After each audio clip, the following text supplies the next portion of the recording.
Görürsünüzmü? Biz şəkərli diabetli xəstələrin ayağına baxırıq. Ayaqların arasına, barmaqların, çılğanlara baxın. Eyni zamanda qribok inkişaf edib və ürək çatmamazlığına görə şəkərin ağırlaşması olaraq ürək çatmamazlığı yaranıb. Baxın, görürsünüz, atök var ayaqda. Xəstə atokun aradan götürmək üçün götürüb əncir yarpağını bağlayıb ayağına və ayağını nə edib yandırıb. Bax, bu cür yanğı, yaxşı ki, xəstə özü düzgün anamnez verdi. Bax, bura baxın, atokunu görürsünüz. Bax, bu yaxşı ki, xəstə özü düzgün anamnez verdi. Burada göbələyin varlığı bir mənalıdır. Bu isə dəri xəstəliyi deyildir.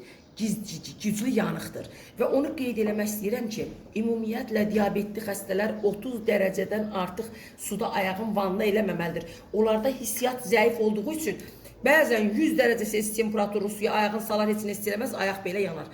Və xəstə əncirin yarpağını bağlayıb, o yarpaqda onun südündə yandırıcı maddə var.